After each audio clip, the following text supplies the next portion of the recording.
Hey guys, welcome to SoCalSportsReport.com's 106th podcast. I am John Stellman alongside Vince Morales, Corey Wojo, and here's what we're going to talk about tonight. We got the Lakers and the AD situation, the Clippers, spring training. We'll talk about the Angels, the Dodgers, probably in reverse order. Talk about the Rams, Chargers, Kings, Ducks, and SC UCLA dominating the Pac-10 in basketball. Vinny, the Dodgers just signed Justin Turner. I guess that probably wraps up their dealings for the winter. They should be ready to go. Maybe, unless they're trying to deal price. That's really the only thing that they might be working on. But yeah, we talked about that last week.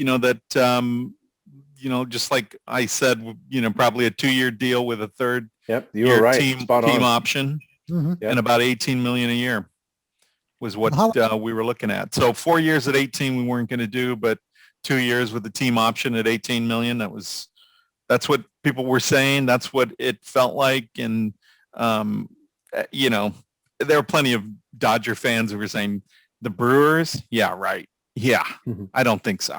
Mets, go back to the Mets. Yeah. It's a great signing for the Dodgers, right? Just because they got him at the terms that they wanted. I mean, the Dodgers are printing money, right? They are just saying, hey, we're going back to back. It doesn't matter. I love that. In fact, I admire that about the Dodgers organization. I'm jealous of it because we're stuck with, tightwad Artie. And, Dodgers are saying, we've got one ring. We want another ring, and we want to get rings every single year going forward. Yeah, and a consecutive streak of division titles. Yep. It's just remarkable. And, they're in a big market and they can spend that kind of money and they're willing to spend that luxury tax. And people will complain that they're spending too much money or that they're buying their titles. But as we talked about last week, much of that talent is homegrown. You just look around the diamond, some of it isn't, but most of it is. And, and I've always talked about this, and we talked about it years ago, that, sure, there could be a salary cap, but there's also got to be a salary floor. Yeah. You can't just have teams spending $30 million or $40 million a year. It's just insane. They're just not going to be competitive. They don't do their fans a service by doing that. And, I just don't get it. Did you see earlier that MLB ranked the chance percentage of every team, and Baltimore has a 0.00 chance of making the playoffs? I mean, how do you like going into spring training knowing that you've got the worst team on the planet and you probably should be, relegated to, AAA, to the Frontier League or something like that? Yeah, relegation's a great idea for some of these teams that won't spend any money. I mean, my God, and then the big teams, or the teams that have cobbled together a team that can be competitive and come above that relegation line, can pilfer. We'd never see teams like Pittsburgh or Baltimore back in the majors. If they had a relegation system, but so obviously it's tongue in cheek when I say that. But I'm not joking around when I say that there should be a floor, and it shouldn't be anywhere near $40 million or $30 million. It needs to be somewhere along the lines of 75, 80 million, maybe even $90 million. Go ahead, John. I remember back in the day when this started, the Kansas City Royals, the guy was just putting the money in his pocket. He didn't spend a cent of that luxury tax money from the big club. Just put it in his pocket. Yeah. They just picked up they had a nice acquisition this week as well, or last week as well. Benintendi from Boston, Before we get away from the Dodgers, Vinny, you talked about a little bit about maybe the possibility of trading David Price. How would that work salary-wise? Would the Dodgers have to pick up a lot of that salary, or how are they going to entice somebody to take Price with that kind of a contract? Well, I think with the kind of money that they're spending and the money that they're going to be over that competitive balance threshold, they would want to trade Price to a team that would take on his salary, but I don't think that's very likely. And I don't think the Dodgers are going to want to, eat that salary. So they're probably the most likely thing is that they're going to keep him. They're going to hold on to him as it gets later into the season, and he's had a few starts under his belt and people say, wow, he can still pitch. Then the Dodgers will possibly move him to a contender who will take on some of that salary. Yeah. And give them some relief. Or do the Dodgers just say, you know what? Screw you guys. We're going to have the deepest rotation ever. We're going to have insurance against any injuries. Kershaw's going to have a couple of starts he doesn't make because of his back. And, they have the price that they're going to be able to keep on the shelf and then just throw out there. And he's worth, he's worth 13 wins, 14 wins or so. I mean, whatever it takes. I mean, I admire what the Dodgers are doing as far as they're like the Yankees used to be. We're going to collect everybody. In fact, we're going to have a 30-man roster against everyone else's 26, right? Because we're going to, it's the DL or the injured list, I should say. They're always cycling guys in and out. And so, 6-7-man rotation is not unheard of for them because somebody's always on a 10-day or a 15-day or whatever. Right. Would Price be in is he going to be in this? They talk about him as number 4 starter. Would he be in the rotation or would be a spot starter and you put May or Gosselin maybe at number 5? It's a good question. And it's not one that I think I can answer definitively. There's that part of me that thinks, to start the season, you got to get Price back in the fold. You got to get him on the mound and you got to get him innings. I think we're going to see things happen now that spring training has started and pitchers and catchers have reported. We're going to see what he can do and whether or not he's ready to get back on a major league mound and give the Dodgers some innings. That being said, they're probably going to give those early innings to Price, and then it's a decision between Urias, Gonsolin, and May on who that 5th starter will be. And it's quite a luxury it's to embarrassment have. of riches right Total embarrassment of riches. And but somebody, and it's not going to be Urias, it's going to be Gonsolin or May. And I'm guessing it's Gonsolin who's going to be, getting his innings and chewing up innings in the minors to start. Or they're going to try and put him in middle relief or as a spot reliever. Right. Or what about putting Price in the pen? I wouldn't mind putting Price in the pen. I told you last week, look, I have no affection for Price, right? They can make him a pinch hitter for all I care, but the designated bunter, I don't care. But he's got a championship pedigree and, he can do some things for you. And it just depends on what he'll tolerate, as a 36 or however old, 37-year-old guy, however old he is, what he'll tolerate and what he'll accept. I would hope that he'd be deferential to what the guys accomplished last year and wanting to be part of it. And if Roberts and Friedman and the crew said, go to the pen, that he'd go to the pen. I don't know though. Is there any resentment, do you think, Vinny, that he opted out last year? I do. I resent it. Yeah, I resent it very much. I mean, and if the Dodgers had not won the title, then we would have been doing the woulda, shoulda, coulda, if Price hadn't opted out. But look, it's his decision. And when he opted out, it was a really, really uncertain situation for everybody.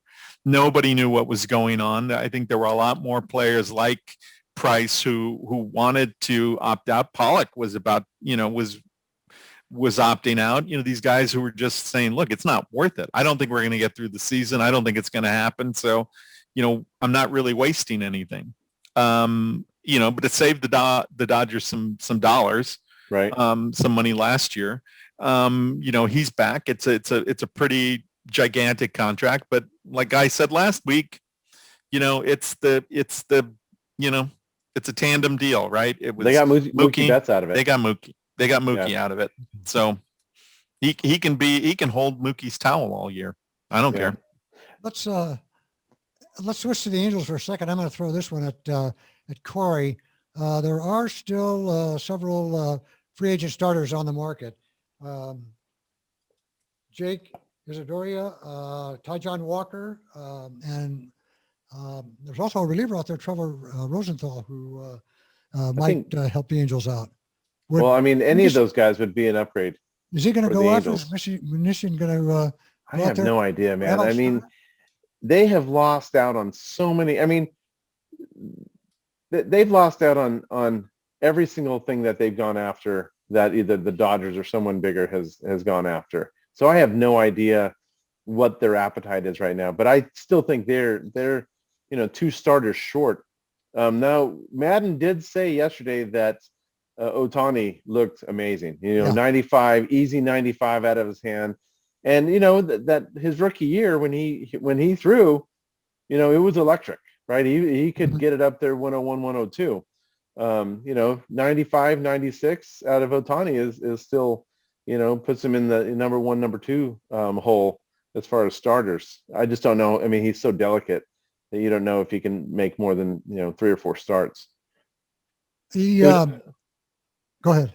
I'd like to see him pick up Jake, though. I think that would be nice. And Rosenthal would be awesome to shore up that bullpen. I think he's a huge addition.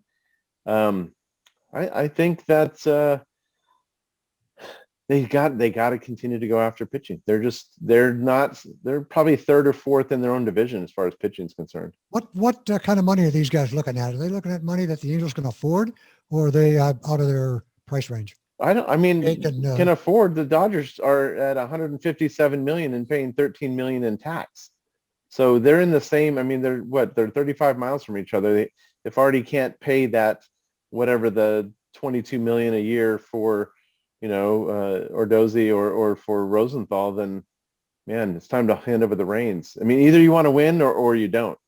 That's all there is to it. I agree with you, Corey. That's why I don't understand I don't understand the premise of that question, right? It's like afford. Of course the Angels can afford it. It's just whether they're willing to spend it, and they're not.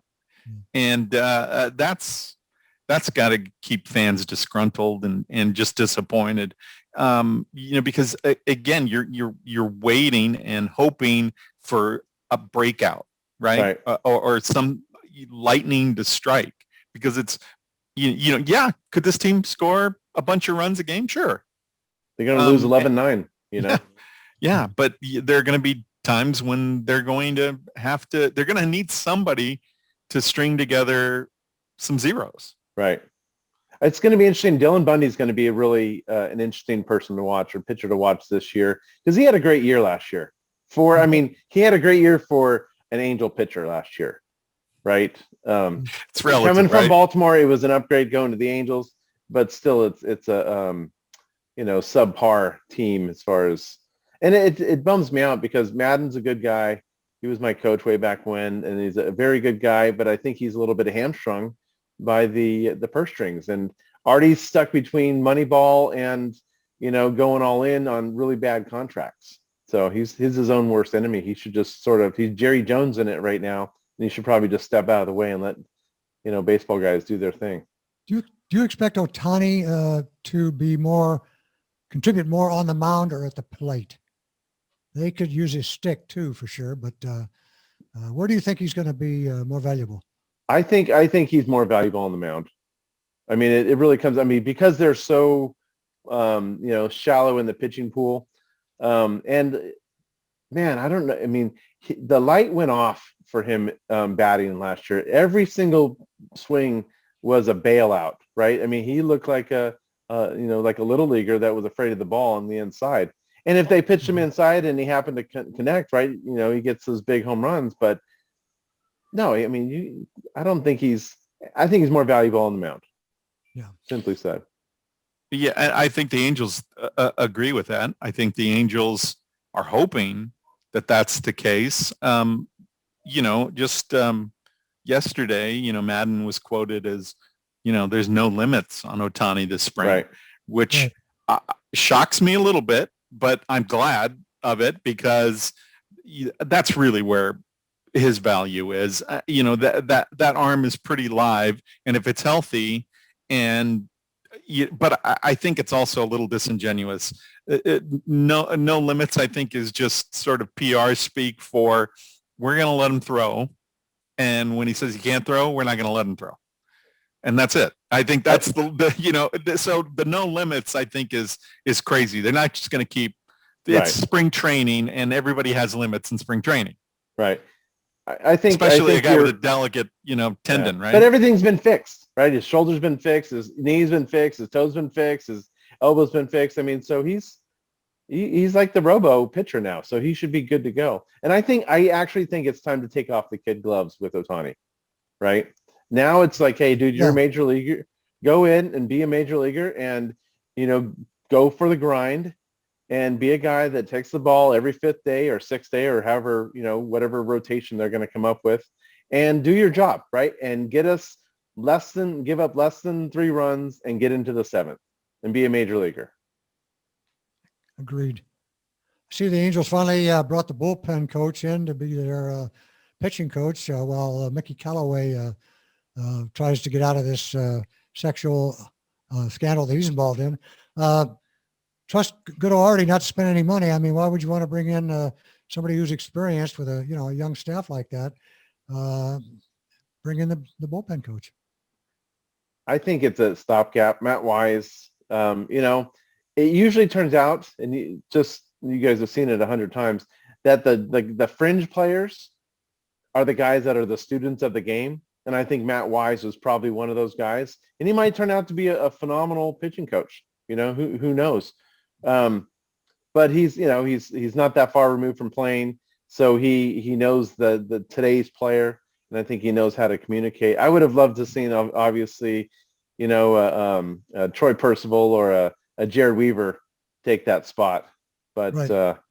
I think they made a knee-jerk reaction, and Madden saying, hey, who do we have here that's already in the bubble, that's already gone through everything, and we can slide into there.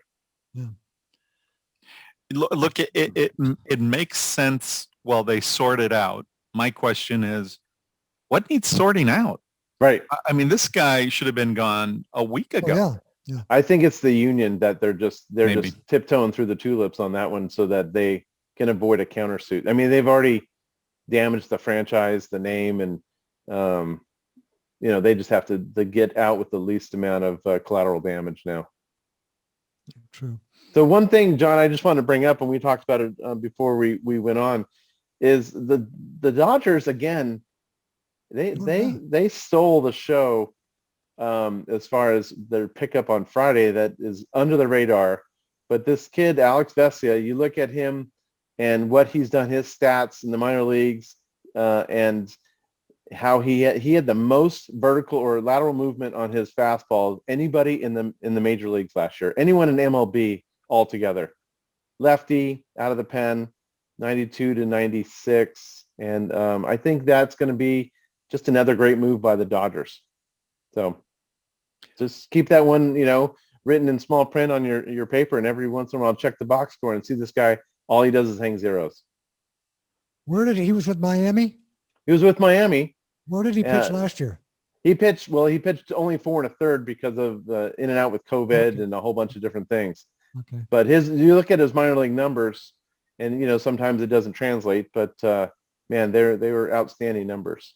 So just something for the common viewer to look at and check that box score, in the middle to late innings, and watch that name Vesia, and it'll be, no hits, 2 Ks and a ground ball or whatever. Yeah, I'm looking at his minor league stats right now. Like you said, 100 innings pitched over 2 seasons across different levels of the minors.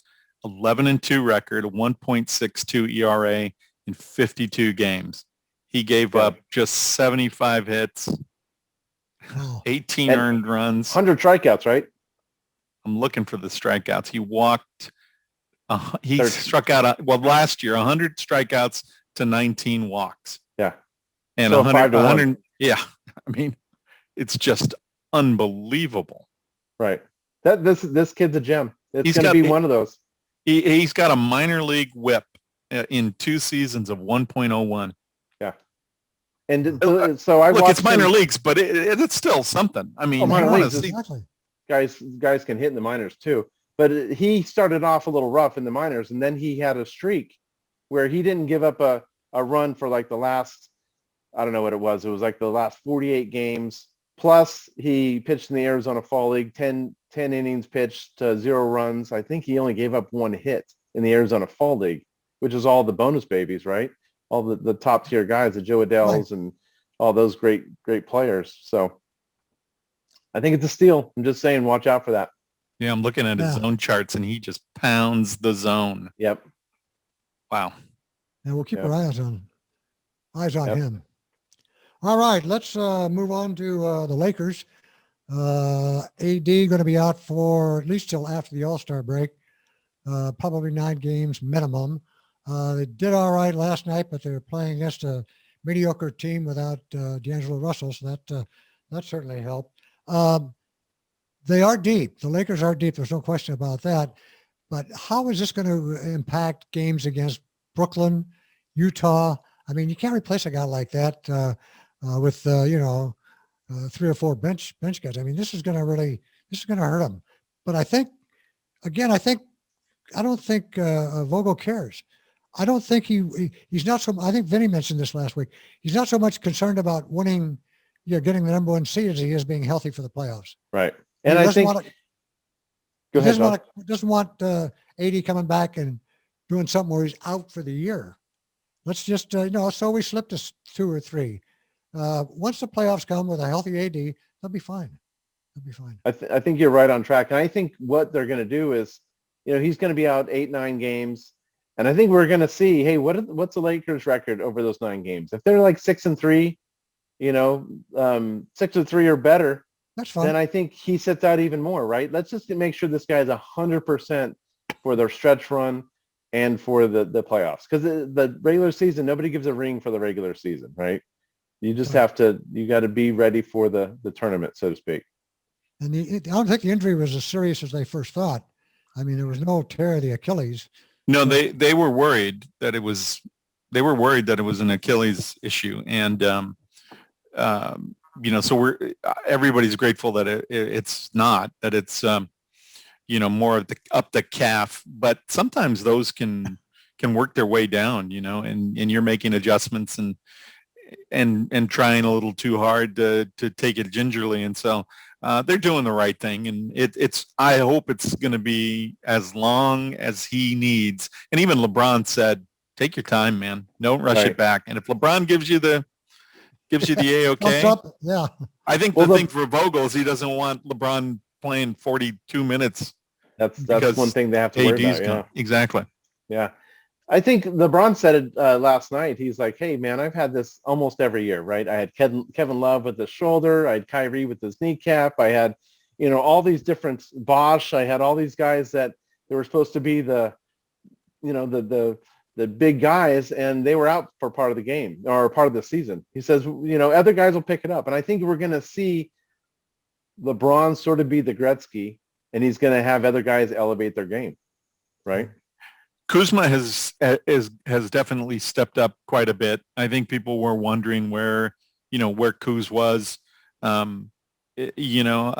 so there's definitely an opportunity for these guys to get minutes and for Vogel to experiment with smaller lineups. Right. And, look, they're not going to go in and just start routing the Nets. But they're going to be competitive, and they're going to hang around, and they come off of this road trip, 500. They're fine. And Montrezl Harrell was great last night against Minnesota. He was just an animal. He was the offensive rebounds, the putbacks, and it was nice to see Gasol light up the 3-point line a little bit. They need that. That's what they need. They need him to get out there and hit those 3-pointers so he opens up the middle for LeBron to go down the lane. And he did a good job of that last night. Go ahead. Yep. Spread the floor. I'm just reading this, that the Padres have signed Tatis to a 14-year deal Wow. worth $340 million. And you know what? He's worth it. Oh yeah. He is. I think he's the face of baseball. We discussed this at the house here earlier this week. Who's the face of baseball? You know, as much as I wanted to be Mike Trout, he's too boring, right? But Tatis is a guy. If I'm walking through the room and he's up, or they're, you know, I'm going to stop and I'm going to watch, no matter what. Guy's exciting, right? Absolutely. I mean, I hate loving any Giant. Can't do it. And Padres, you know, right behind him, but he is fun to watch. And you know, I just hate it when people talk about, you know, oh, he needs to play the game right. You know, even his manager didn't go to bat for him when he went for the Grand Slam 3-0. It's just silly. It's just silly. He's fantastic. Right. He's flashy. He makes electric, and he's just can rake. Well, the other thing is he's flashy, but he's not lazy, right? And he's not loafing. He's giving it his all the entire time. And if he can mix in, you know, a pumping the jersey, a pimping the jersey, or, you know, something else. I mean, he's laughing the whole time. He's got a smile on it. He's playing the game at the highest level and giving it everything he has every single time. Exactly. Yeah. I'll say this now, and begrudgingly, the Dodgers got pretty lucky that the Padres pitching staff was a mash unit when they got him. When Clevenger was out. So yeah. I think you're going to have to take the Padres a little bit seriously this year. They, I heard somebody on the radio the other day saying, "Is this the end of the Dodger Giant rivalry? Is it now the Dodger Padre rivalry?" And it was pointed out that, you know, these teams come from New York, come from Brooklyn, they've got history and blah blah blah, but the Padres are the new kid on the block, and they're going after it. They're paying money. They're doing the right things.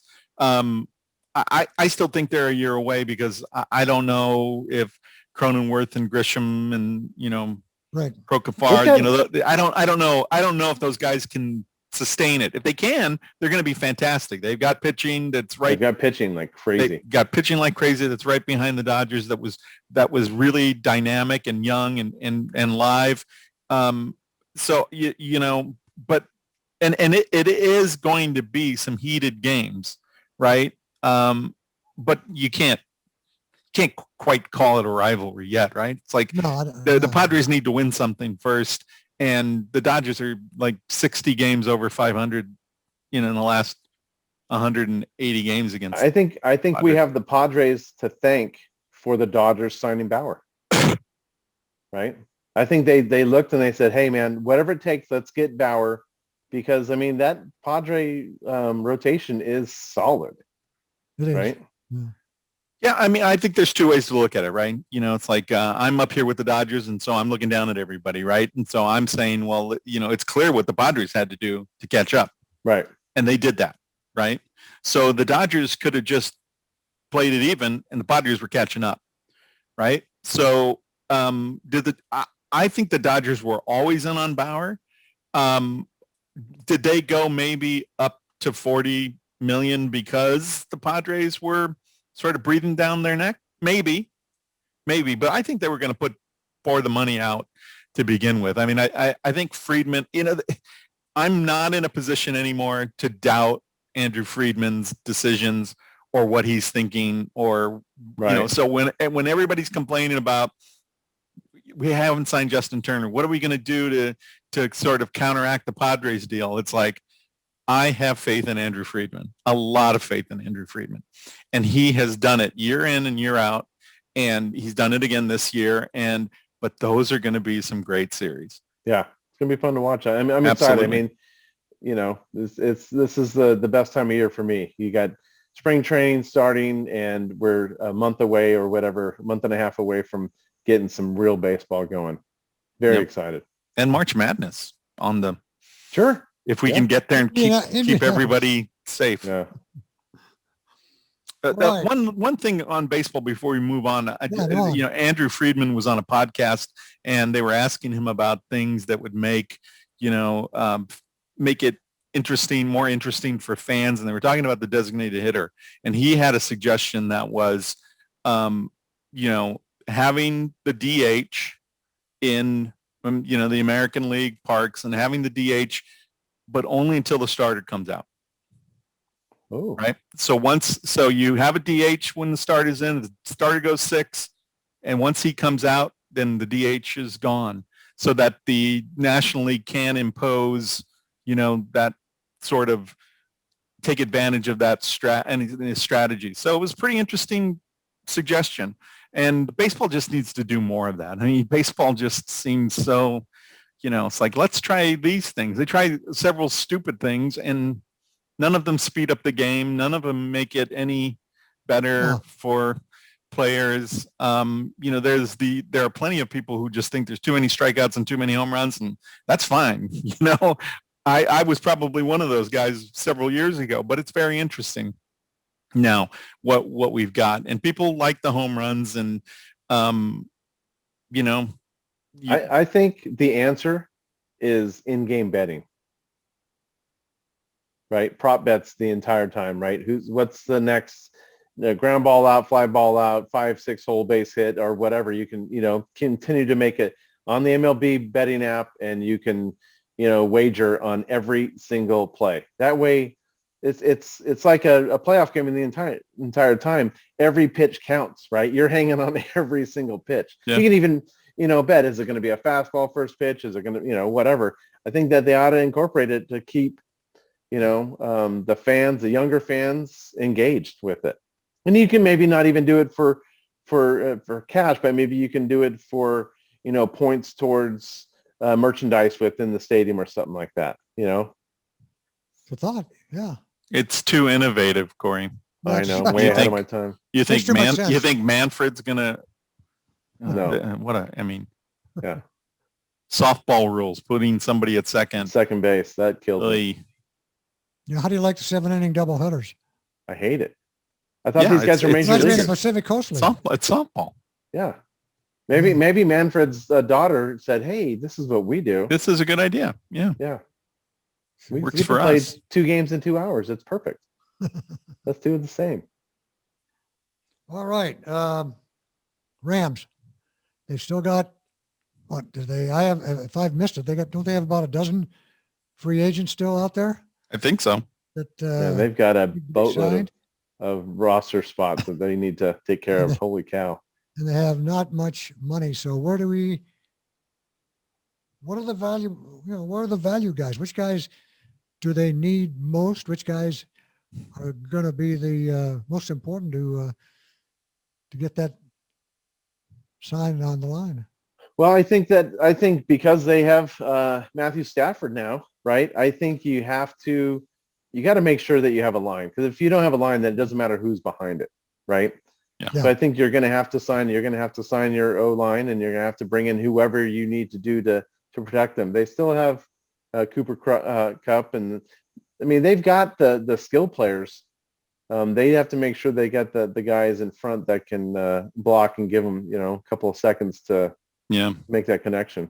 The only problem is the big uglies are getting a little older. Andrew Whitworth is, in his 30s. They got to keep Matthew Stafford off of his arse. Yeah, because he's 33 years old and he's and injury prone. Yeah, injury prone. Yeah. But they also need to key on their tight ends, right? They need those slot guys. Yeah. So when looking at that, there's the Gerald Everett, Josh Reynolds. Zach Ertz is going to be available. I'm telling you, come to the West Coast. Come play with Mike Trout. Who's that? Zach Ertz, out of Philly. I mean, we'll see, but the big thing for the Rams is the draft, right? Because they have no draft picks. They've traded everything away, so it's going to have to be free agency all around. I don't know who's worse. Do they have any draft picks? And the Rams or the Lakers? Neither one. I don't think that the Rams have any draft picks. First 2 rounds or so. They have a second round and a third round. Okay. And it looks like they've got a couple third round. I mean, so they can still work on the line through the draft. Sure. Yeah. I mean, they're Because not. You can get they're- those guys, you can get those guys a little bit deeper in the draft. Yeah, absolutely. They're not going to get, They're getting nobody all from pro guys, but right. They're not getting any from Alabama, from Clemson, from all the pro factories. But you'll get that guy from North Dakota State or that odd kid from whatever Miami of Ohio that's just hasn't fully developed yet or whatever. yeah, I mean they'll get serviceable guys who can give them downs. But like you said, it's just a matter of shoring up that front line, making sure that the defense continues to, because the defense made things very, very easy for Right. Goff. Yeah. Right. And that's going to be the key for Stafford. Keep him off the field, or get him back on the field, keep the other team off the field, 3 and outs and short fields. And, I'm worried. I'm still a little worried about them. I'm what more they're going to do to see the Chargers than I am the Rams. for sure. Yeah. The player, the offensive player of the year, rookie of the year, Right. Justin Herbert. I mean, it was well deserved and just a great future ahead for him. The good thing about the Chargers is that they will let all of their season ticket holders in the building, and they each get a section to themselves. So no problems with social distancing. Yeah, if they just don't let any visiting team fans in, then they can see Right. all of their fans. No problem. Raider fans. Right. Yeah. No, no Raider fans. Well, the Kings are still showing signs of improvement. Ducks waddling along as usual. But I think you broke down the Kings pretty well last week, Vinny. The old guys are exciting to see them go up, and you got a lot of fast speed and energetic young guys that are ready to step in and take their turns. Yeah, last night it was Jared Anderson Dolan who had his second straight game with a goal and an assist, and Quickie had his first shutout of the season. That's only his second in 2.5 years. Is only his second shutout. He had 10 shutouts one season. He used to be fantastic. He's just an older guy and he's slowing down. And there's a little bit of now. They got Peterson who's pretty good. So they're going to plod along. They're going to have games where they look terrific. 3-0 shutout, and then the Ducks, who are ahead of them in the West, have a couple games in their hands above them, so they're ahead, but they're -10 in goals given up, and the Kings are at 0. It's dead even. They've given up as many goals as they've scored. The Ducks are -10 and still ahead of them right now because they've got 2 games in hand. So we just keep watching. The speed was. I mean, Jared Anderson Dolan last night on his assist was he was just flying. I mean, he took the puck in his own end and just raced by one of his own players who thought he was going to give him the puck, but he just raced right by him, curled it around, and found a guy for an open shot, and then he put in a wrister for his goal later, and it was just it was nice. It was nice to see. Am I expecting another game like that from the Kings in their next game? Flip a coin. Flip a coin. Yeah, but I tell you what, like we've talked about before, the Kings are going to be one of the top most exciting teams to watch here in the next year and beyond, because of all of their youth and all of their speed. Man, the speed is exciting. They're talented, and they are absolutely going to start dominating. So they just, like you said, they just need to get the on the other end of this recycle, right? Thank the guys, give them a cold watch, and then hit the bricks and get these young guys in and absolutely dominate with their speed. Yeah, McClelland has really been playing the kids quite a bit. I mean, he's Mm-hmm. not, he's tempered it a little bit, but we're seeing them get some time now and then. And the guy that I really enjoy and look forward to is Tobias Bjornfot, who's, a big defender, kind of a new age, defender who's got good hands, good feet, and just big. And so he's been getting some time. And then Gabe Velarde's been great. And Jarrett Anderson Dolan's been really, really nice in the last his last two. The Ducks seem to have all these, I can remember some of these names from 2 and 3 years ago who were their big stars in San Diego with the Gulls, and they were the hope of the future. And they're still plugging along. They don't seem like they've made any progress. They brought Akins up here to coach, and that's fine. But some of these guys look like I hate to say it, but maybe they've already peaked way too early. I mean, they just haven't, they don't seem to have matured and gotten better, I don't know. I don't know what the problem is. I wonder with the younger guys, how tough it is to play in empty arenas, right? Because usually you've got a big hit and everyone goes crazy, or you've got, a great pass or a steal or something. I mean, especially in hockey, you've got those fans right on top of you. And I wonder if it's a little bit tougher for them to really get the fire stoked without any emotion in the building whatsoever. For me, it's tough to watch when there's nobody in the building, because it's just like, wow, I'm watching practice, right? The entire time. It's really tough to have no emotion, especially in hockey. Hockey's an emotional game, right? You got hits, you've got, it's fast, and it's like, it's just such a great live event. And right now there's no life in the building with nothing but seat covers.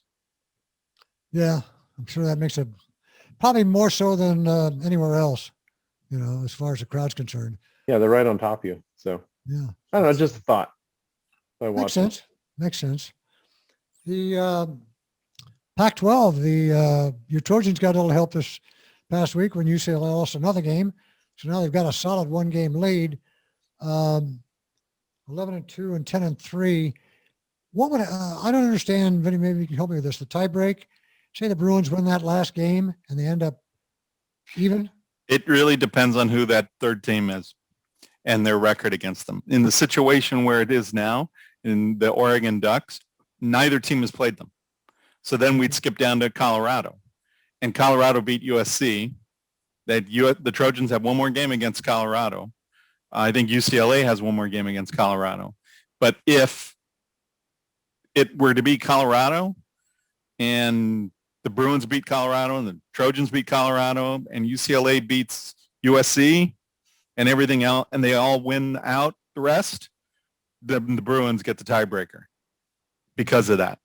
It's very strange, but I don't know if I think that's for seeding the tournament. And I think the Pac-12 is absolutely crazy for trying to forge ahead with the tournament. I think it's just stupid. I'm with Mick Cronin on this. It's stupid. It's just dumb. There's no need. There are other guys like the Washington State coach who, these kids want to play. They want to play games. They want to play games. I think it's dumb. I think it's absolutely dumb.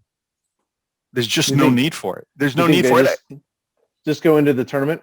Just go into the tournament with what they've got. Yeah. I mean, yeah. I don't right now. It's hard enough. They've already lost so many games. Like I said, the both games for Oregon and UCLA canceled, right? Postponed, done, away with. USC's games against Oregon, gone. So that's the third place team, right? Because they are, I don't know what they're, 7-3, right? So they have a 700 winning percentage. So they're pretty locked in at right there because they haven't played as many games. But they're and so they're going to try and get all of these teams into Vegas, bubble them in Vegas, and play a regular Pac-12 tournament. It's going to be a major disappointment if those teams come to Vegas and then they try to get to Indianapolis and they need to have 7 straight negative tests. 7 days straight of negative tests. And you're taking these kids to Vegas. I think anywhere you go, if it's Vegas or whatever, it's just I think it's just the odds are against you, by taking them out and putting all these different kids together, right? I mean, Yeah. they're 18 to 22 year olds. It's it's never guaranteed they're going to do something stupid. So Yeah. Yeah. The Trojans are ranked 17th. There's no other Pac-12 team that's ranked, which gives, the basketball pundits, they just love hating on the Pac-12. yeah, Unless it's Arizona and Oregon and UCLA, but the Trojans won 23 games and couldn't even make it into the tournament. They won 20 games another year and they were a play-in game. I cannot imagine, and I said it at the time, I can't imagine another Power 5 conference school with 23 wins coming in and being left out of the tournament. I don't think that's ever happened. It's all East Coast bias, Oh, sure. Yeah, no question. They're not watching the games that start at 10 o'clock at night. So. Could anybody imagine Florida State with 23 wins not being in the tournament? No. Wouldn't happen. No, it absolutely wouldn't happen. Yeah. So, but I'll tell you, I love Gonzaga and love watching that team and watching those players, and they are a well-oiled machine. And those kids they spread the court, they pass great, they play great defense, and they just make teams in the WCC look silly. Yeah. Where's St. Mary's right now? I don't know where St. Mary's is. I watched them the other night, and they actually looked pretty good. They were playing against BYU. I thought they were in the top 20. I thought they were in the top 25 at least. Yeah. They've always got a good little program there. The school's built around it. So Gonzaga doesn't seem to be letting up at all. They're just rolling along. Yeah. Number one. Gonzaga, Baylor. I don't know. It's not St. Mary's. I mean, Gonzaga is 11-0, and the next best team in the WCC is BYU at 6-3, and then Pepperdine, Loyola Marymount 5-3, Santa Clara 3-3. St. Mary's is 11-6 overall, and 2-4 in the West Coast. Yeah. So, but San Francisco, who the Gonzaga made look silly, and they can shoot the three. They just didn't against Gonzaga. Yeah, but Gonzaga's 20-0. They could go into the tournament undefeated. They're really good. It's probably the best team there. Timmy is terrific. Well, we'll see what happens when they get in the tournament, right? He deserves to win one. Yeah, it'd be nice. I'd love to see that. Love to see them cut down the nets. I'd like to go back to a little bit of baseball for a minute. I know we're mixing it up here, but I'm looking at Oakland and Houston in the West, American League West. They've lost players. I mean, I don't know what it's going to take to win that division. George Springer, that's a huge hole. Marcus Simeon and Liam Hendricks for Oakland, those are huge guys to replace. Well, don't forget about Verlander as well, not being with Houston this year with the Tommy John. I'm not so sure that that division is going to take 100 wins to win. You might win that thing with 91 or 90 victories. Maybe the Angels could sneak into a playoff spot with lack of I don't think that those two teams have improved at all. I think they've the thing that scares me is sort of the Oakland is sort of like the Dodgers in reverse, right? They always seem to pull out these guys, these trades where buy low, sell high sort of thing, and they've got that system there that works in the regular season, right? And they get on a roll and they start winning 7 out of 10, 7 out of 10, 8 out of 10, and all of a sudden they've got a 6-game lead out of nowhere. So Oakland's the one that scares me the most. I think Houston, they're limping along right now, but they still have a great core of players, right? As much as I don't like the Altuve and Correa and Bregman, they can still play. They still have they come up with everybody out of their bullpen throws 105 miles an hour, right? And they're getting Yordan Alvarez back from surgery. So I mean, they've got some talent there still. So the bar has been lowered a little bit, but I don't think it's been lowered enough for the Angels really to contend. They can still, look at a wild card. MLB has them at 37% chance of making the playoffs. Yeah. Where are Oakland and Houston? Do you know that or not? I know Houston was above. Yeah, Okay. I think Oakland was just below. But I mean, Oakland's always below because they have like a payroll of $75 or so, and they get the most per dollar wins per dollar of any team in the major leagues. So the Vegas win, the over/under win totals for the American League West, they've got, it's kind of a logjam. They got Houston at 88.5. They've got the A's at 86.5. The Angels at 83.5. Who am I missing? Seattle 72.5. And then Texas. And then the Rangers at 67. Yeah. So that's projecting the Angels at coming third. So for the Angels to win their division, though, they have to play well within the division, right? You get Texas for 19 games, you need to win 16 of them. You better right? beat them up, you need to demolish the teams that you're supposed to demolish and stack up some cheap wins. Yeah. So that when you go 500 against, Oakland or 500 against Houston, you're not losing any ground. Yeah. The team in the American League that scares the hell out of me is the White Sox. Right? I mean, 89.5 on the for the White Sox. The only thing that's going to, the reason you should not be scared is Tony La Russa. Yeah. I mean, coming back, when did he last manage? 2011? Nothing has changed in the last 10 years. The guy's, 76 years old? I don't know if he's, they say he's got a great mind, baseball mind, but I think he's going to be in for a rude awakening when they throw out that first pitch. I think the toughest thing for La Russa is going to be the travel. Oh, right? Yeah. I mean, you're 70 plus years old and you're traveling 81 games on the road. That's a tough road right there. Mm-hmm.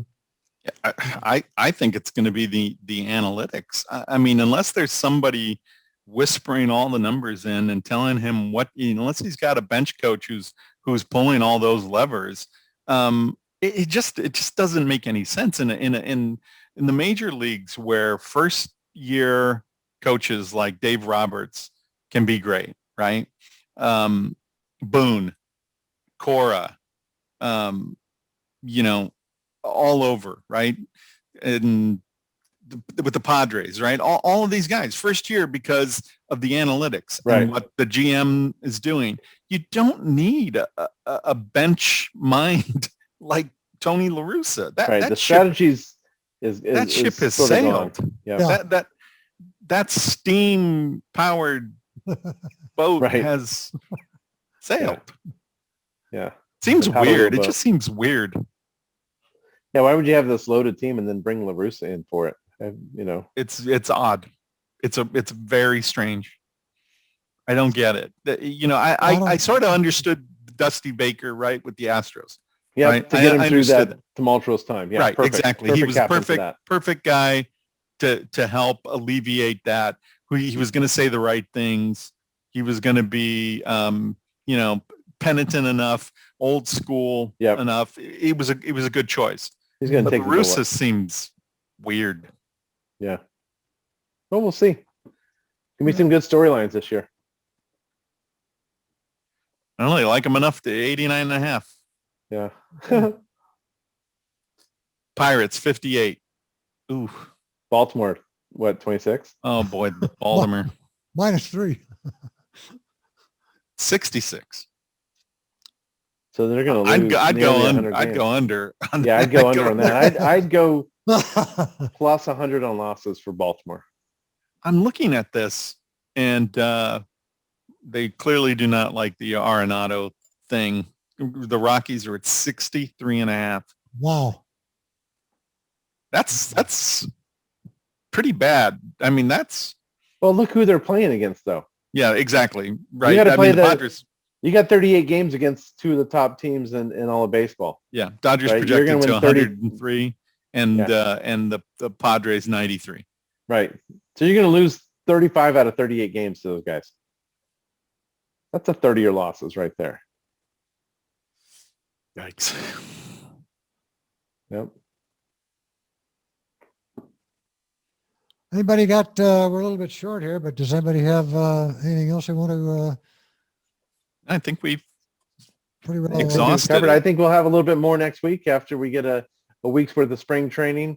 We'll Yes. see what LeBron can do with it'll be LeBron and the Dwarfs going against, New Exactly. Jersey or Brooklyn and triangle? Utah. And yeah, we'll see what's going on with them. Yeah, I think they'll be interesting. A lot like you say too, Corey, getting into spring training, and they start playing the games pretty quick too. I don't think. Yeah, they do. And next we'll week? see where all these top free agents that are still out there, where they land. That'll be interesting as well. Yeah. Yeah, we're going to see some of that happen. This will be a fun time. Yep. Okay, guys, if there's nothing else, we are out. Good night.